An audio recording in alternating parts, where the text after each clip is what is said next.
Hi everyone, Linda Halpert here with our Bible study. This time of this taping is to cover May 9th, Friday, 4 chapters. We are covering Esther, chapters 8 through 10, and then I will be going into the first chapter of Job.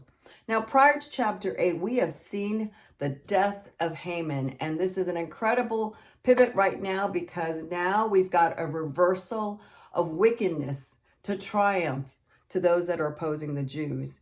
And we see that Mordecai, the person that and Esther are continuing on their journey of triumph to wanting to help the Jews, and Haman's vast estate now goes into the hands of Mordecai.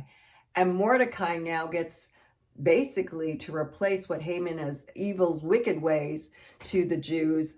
We've got now Mordecai coming in, and his tattered clothes are being replaced by garments of influence and authority.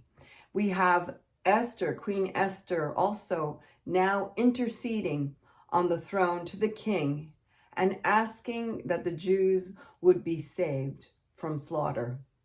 Esther continually to influences, and we find the king who reveals that under the laws of the Persians, the king could not legally revoke the edict that he had presented, but he now is able to issue a new decree to favor the Jews that they could defend themselves and their property. This is a triumphant pivot change in the chapter of evilness, wickedness, and now we have this reversal. And we go into chapter 9, the triumph of the Jews against their enemies. This reversal of their ability to now, in self-defense, to defend themselves and their property against their enemies. We find the killing of the 10 sons of Haman, and their 10 sons of Haman suffer the same fate as their father. They're impaled and on display on a pole. We see that evil is the evilness of Haman. Now we find the redemption to the Jews. There are 2 days of the Jews defend themselves, and we see this highlight that they do not want to take any wealth from their enemy. I point this out because I believe they did not want to defile themselves, perhaps, and perhaps they were remembering Abram, who had refused taking the plunder from the king of Sodom. And that was in Genesis chapter 14. But we see that the Jews, in defending themselves, did not take the plunder or the wealth from the enemy. And we also hear in this chapter, to commemorate these days, these 2 days that the Jews defended themselves with victory, that there is an annual feast that has been recorded, Purim. And Purim, the word pur means the dice or the lots, as if it was to cast the dice to determine God's favor of action. These future generations would remember when the Jews had relief from their enemies. And verse 22, I want to highlight that one. It says, their sorrow was turned into gladness and their mourning into joy. It's noteworthy that this festival is the only festival in the Old Testament that was not established by Moses.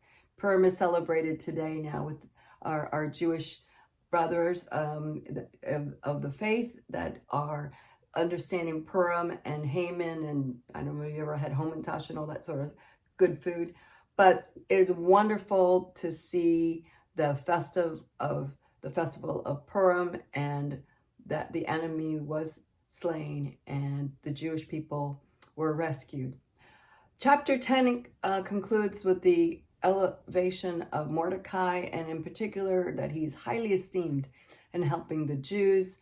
This book of Esther does not mention God, but you see that despite God not being mentioned, you see his character reflected through the chapters. And Esther and Mordecai, while they were not perfect individuals, you see the grace of God in them defending the lives of the Jewish people. We go now into the book of Job. Job is a book that many people will read in dealing with the question of suffering And more so, I think it's also more about the distinction of who is God and who is man. And God does not demand an explanation of himself or need to defend his integrity. What we see in this book is Job wanting and demanding an explanation. But the conclusion of this book is really that God doesn't really give easy answers about suffering. We know a lot about suffering, but he does defend Job's innocence, but also rejects Job's demand for an explanation. The conclusion of this book of Job is really for us as human beings, again, man and God. We as human beings need to have some reverence and humility before God. And we're not in the position of being God or accusing God. We're just simply not God. We have to trust in his almighty goodness and wisdom. And I believe it's about bringing our pain to God and trusting him and our relationship in him. So this book is a poetry wisdom book. It's not clear on who wrote it. We question the date of its composition and even where it takes place in its historical setting. But I'm going to be going into, the prologue is actually chapters 1 through 3. I'm covering chapter 1. And this position of what happens in chapter 1, we're in a place called Uz. And we find out that Job is blameless and righteous and honors God. And then we see in this chapter that in the courts of heaven, Satan is the accuser, and God agrees that that basically Job that could be tested, but not to be tested. And there's all these questions.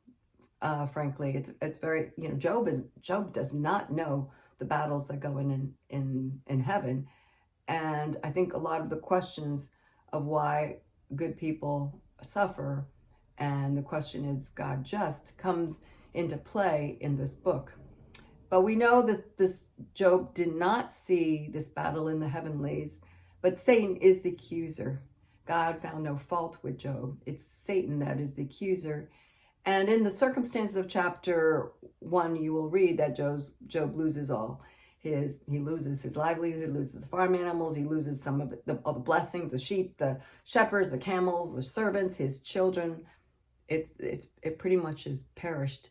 And what really is clear in chapter 1 is Job's response. And in verse 20, I'm reading from verse 20. He stood up, he tore his robe in grief, he shaves his head, he falls to the ground to worship. 21, and he says, I came naked from my mother's womb, and I will be naked when I leave. The Lord gave me what I had, and the Lord has taken it away. Praise the name of the Lord.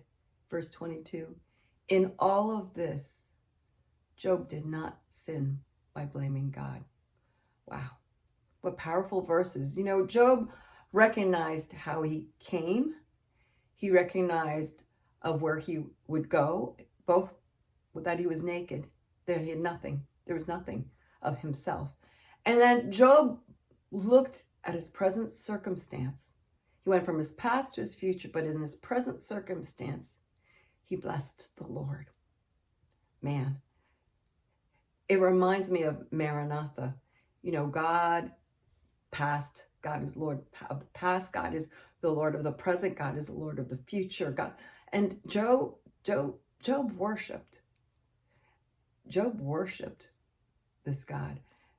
It reminds me of the psalmist who says, I will give thanks to the Lord at all times. His praises will continually to be in my mouth.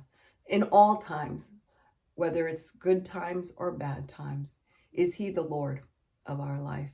And will we give thanksgiving? Ponder that, be blessed, and continue on with your journey in studying the Word. Bye for now.